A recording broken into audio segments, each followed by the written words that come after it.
नमस्कार। आज हम बात करेंगे हिंदी व्याकरण। हिंदी व्याकरण जिसमें हम शब्द ज्ञान हिंदी भाषा के बारे में बात करेंगे और एवं व्याकरण का सामान्य परिचय, सामान्य जानकारी के बारे में बात करेंगे। देखो, हिंदी भाषा, बात है हिंदी भाषा की, तो हिंदी भाषा विक्रम संवत की बात करें तो विक्रम संवत 1050 में इसका विकास हुआ था। 1050 विक्रम संवत में इसका क्या हुआ? विकास, हिंदी भाषा। अब देखो, हिंदी भाषा है तो भाषा शब्द, ये हिंदी में भाषा शब्द, तो भाषा शब्द कहाँ से प्राप्त हुआ हमें? हिंदी भाषा को भाषा शब्द, ये भाषा शब्द है ना, ये बास धातु, किस धातु से बना है? बास धातु। और ये बास धातु है जो किसके रूप में? बास धातु है जो संस्कृत, जो किससे प्राप्त हुआ? संस्कृत भाषा से। कौन सी भाषा? तो हिंदी भाषा की मूल भाषा कौन सी है? संस्कृत। एक क्वेश्चन इंपॉर्टेंट, हिंदी भाषा की मूल भाषा, तो मूल भाषा कौन सी है? पहली कंडीशन, मूल भाषा की बात करें तो वो कौन सी है? संस्कृत। मूल भाषा संस्कृत है। अब देखो, भाषा है क्या और ये किस धातु से बना था? बास धातु से बना है। तो बास क्या है? ये है विचार प्रकट करना, किसी पर क्या करना अपन को? विचार प्रकट करना, उत्पन्न करना या प्रकट करना। और विचार कैसे प्रकट करना? जब किसी से बात करनी है कोई चीज, सोचो समझो, विचार, तो उसमें विचारों का क्या होता है? आदान प्रदान। तो विचारों का आदान प्रदान होता है तो वो किसके माध्यम से होता है? इस भाषा की। तो कहने का मतलब है, सामान्य परिभाषा की बात करूं मैं भाषा की तो क्या हो जाएगी? परिभाषा की बात करूं, परिभाषा, तो परिभाषा के बाद में बात करूं तो अध्वन्यात्मक, जिसमें ध्वनि उत्पन्न होती है, अध्वन्यात्मक माध्यम जो एक स्थान, एक माध्यम या एक से अधिक माध्यम रूप में विचारों का आदान प्रदान, एक जगह से दूसरी जगह ट्रांसफर करना, वही विचारों का आदान प्रदान होना, ये क्या कहलाती है? भाषा। अब देखो, भाषा, वास्तव में भाषा की विशेषता बताते हैं। विशेषता, भाषा की विशेषता क्या है? विशेषता, इस भाषा की क्या विशेषता है? तो विशेषता बात करें, विशेषताएं, तो पहली कंडीशन, ये भाषा की विशेषता एक किस रूप में? अर्जित संपत्ति, इसके पास क्या है? अर्जित संपत्ति, पहली कंडीशन। दो नंबर, ये एक सामाजिक प्रक्रिया है। क्या है? सामाजिक प्रक्रिया। भाषा एक प्रकार की क्या है? सामाजिक प्रक्रिया है। तीन नंबर, सामाजिक प्रक्रिया बाद में इसकी बात करें तो भाषा लगातार क्या होती है? परिवर्तन। तो एक भाषा क्या है? परिवर्तनशील। भाषा क्या है? परिवर्तन, लगातार चेंज होती है, इसलिए क्या कहते हैं इसे? परिवर्तनशील। तीन नंबर। चार नंबर, चौथी विशेषता बात करता हूं, तो भाषा का अंतिम स्वरूप कभी नहीं है। भाषा का अंतिम स्वरूप नहीं है। अंतिम स्वरूप एंड नहीं, अंतिम स्वरूप नहीं। पांचवा, इसकी मानक रूप है। भाषा एक प्रकार की क्या है? मानक रूप। जैसे लिपि बात करें, मानक रूप कैसे? जिसकी हिंदी भाषा की बात करें तो देवनागरी लिपि से, तो ये प्रकार की क्या है? मानक रूप किस रूप में? लिपि में। ठीक है। और लास्ट, छठा, इसकी विशेषता, 6 नंबर विशेषता, जो कठिन शब्दों से भाषा क्या करती है? कठिन शब्द, जैसे मान कठिन, कुछ वर्ड है, कठिन से किस तरफ ले जाती है हमें? सरल की तरफ। जैसे कि कोई भाषा अपन सामान्य स्थानीय भाषा कठिन होती है कोई भाषा, और कोई कैसे होती है? सरल। तो कठिन से सरल की ओर ले जाने वाली क्या कहलाती है? ये भाषा का स्वरूप है।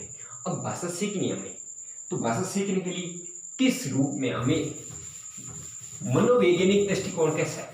मनोवैज्ञानिक दृष्टिकोण, भाषा सीखने के लिए मनोवैज्ञानिक दृष्टिकोण।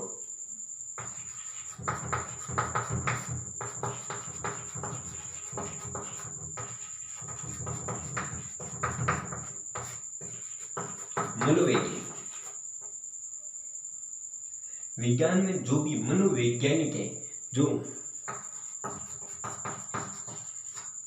अपन को किस रूप में इसका दृष्टिकोण देना है।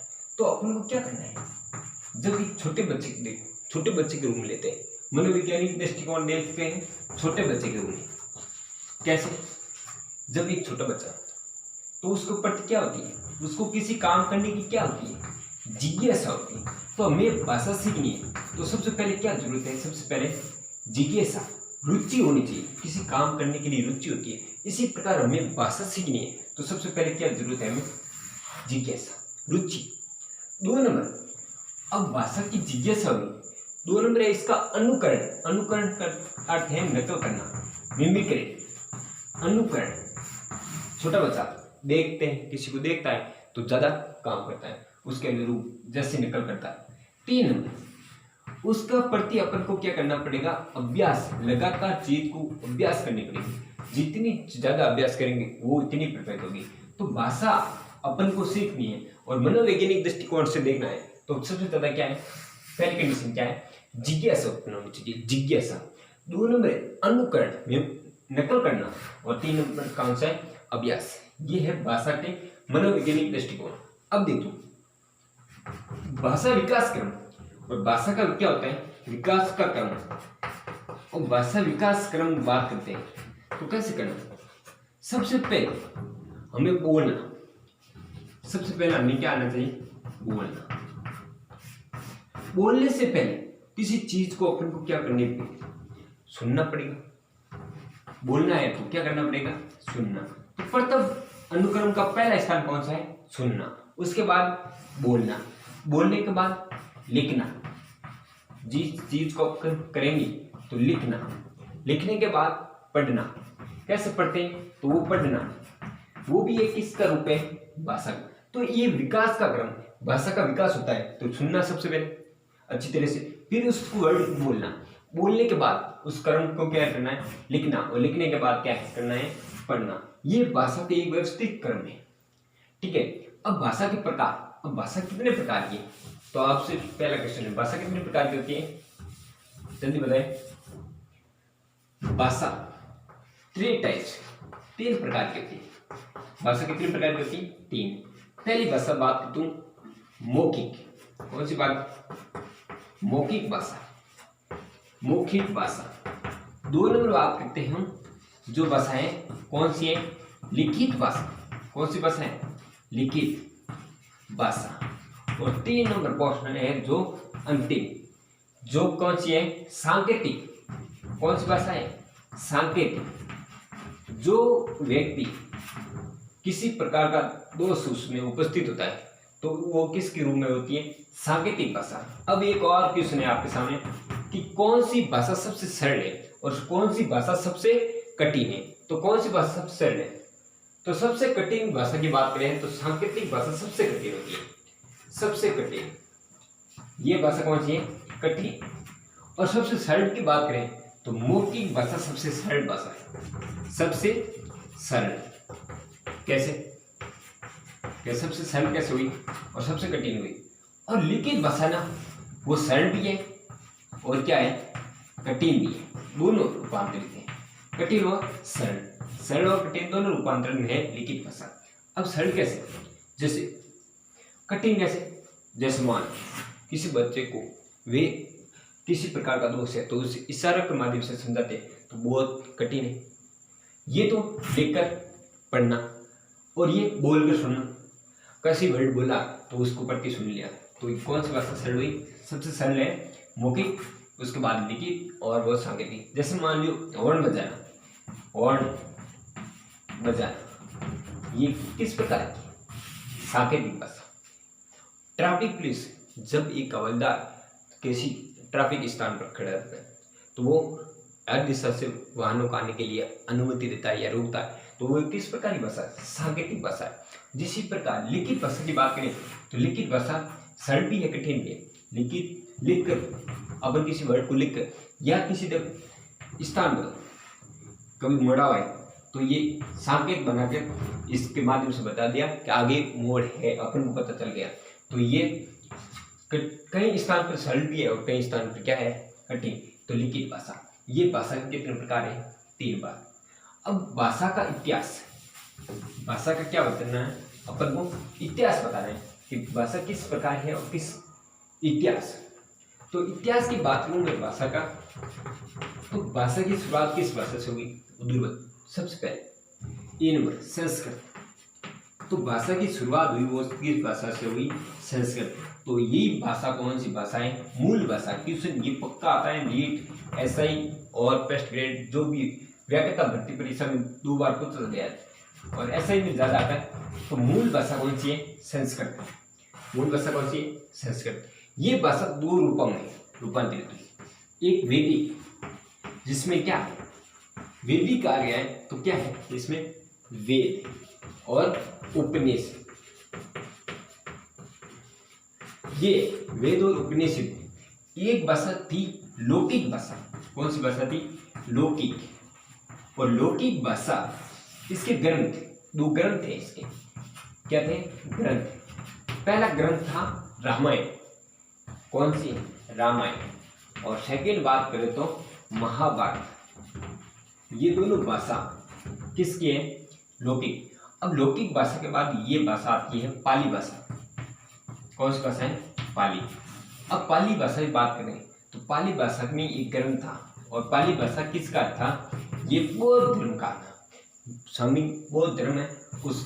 और त्रिपिटक, कौन सा ग्रंथ है, त्रिपिटक, एक प्रकार का ग्रंथ था। और भाषा ये पाली भाषा की इसकी बौद्ध धर्म की, बौद्ध धर्म, ठीक है। अब पाली भाषा, इस पाली भाषा से किसका निर्माण हुआ, प्राकृत भाषा का। किसका हुआ, प्राकृत भाषा। ये प्राकृत भाषा क्या है, ये प्राकृत भाषा किसकी थी, ये थी जैन धर्म। किस धर्म की थी, जैन धर्म। प्राकृत भाषा किसकी है, जैन धर्म। और प्राकृत भाषा का क्या हुआ, शब्दों का बिगड़ना, लगातार शब्द क्या हुए, बिगड़ने शुरू हुए। और शब्द बिगड़ना, शब्द क्या हुए, बिगड़ना। और शब्द बिगड़ना ही क्या कहलाता है, अपभ्रंश। क्या कहलाता है, अपभ्रंश। ये अपभ्रंश, शब्द का बिगड़ना, अपभ्रंश। अब देखो अपभ्रंश हुआ तो अपभ्रंश का हुआ तो इस अपभ्रंश शोर सेनी अपभ्रंश में, शोर सेनी अपभ्रंश में हुआ। किसमें हुआ, शोर सेनी अपभ्रंश। और शोर सेनी अपभ्रंश से किसका निर्माण हुआ, हिंदी भाषा का। किसका हुआ, हिंदी। तो हिंदी भाषा का निर्माण हुआ तो संस्कृत भाषा मूल भाषा थी, जिसमें वैदिक और लौकिक भाषा में विभूति, और लौकिक पाली में, पाली और प्राकृत में। और प्राकृत भाषा के शब्द का बिगाड़ हुआ तो लगातार किसका निर्माण, अपभ्रंश। और अपभ्रंश के बाद कौन सी, शोर सेनी अपभ्रंश। तो क्वेश्चन आता है कि हिंदी भाषा का निर्माण किससे हुआ, तो मूल भाषा की बात करें तो उत्तर क्या आ जाएगा, संस्कृत। और इसके अलावा यदि अपभ्रंश शब्द आ जाए तो कौन सा राइट होगा, अपभ्रंश। इससे पहले ये था तो ये, इसके बाद ये तो कंटिन्यू। तो मेन उत्तर कौन सा बताएं, अपभ्रंश। और शोर सेनी आ जाए ऑप्शन, इसमें से 7 कभी नहीं आते, एक आएगा, ठीक है। तो हिंदी भाषा का रूपांतर किससे हुआ, अपभ्रंश। और अब मूल भाषा की बात करें तो कौन सी भाषा है, संस्कृत भाषा है। अब हिंदी भाषा को राजभाषा का दर्जा दिया गया। हिंदी भाषा को किसका दर्जा दिया गया, राजभाषा, राजभाषा। और राजभाषा का दर्जा सरकार का कब हुआ था और कब हुआ, हिंदी भाषा को राजभाषा का कब हुआ था, 14 सितंबर 14 सितंबर सन 1949 में। सन 1949 में किसका काम दिया गया, राजभाषा। राजभाषा करते हैं राज्य कार्य, राज्य कार्य में जो भाषा उपयोग की गई उसको राजभाषा। ये राजभाषा हम बात करें तो अनुसूची, कौन सी अनुसूची में, तो अनुसूची है 8 में। और अनुसूची 8 में टोटल कितनी भाषा थी, 22 भाषा। टोटल कितनी भाषाएं, 22 भाषा। उस 22 भाषाओं में से एक भाषा कौन सी थी, हिंदी। 22 भाषाओं में से एक भाषा कौन सी थी, हिंदी। अनुसूची 8। अब बात करें अनुच्छेद।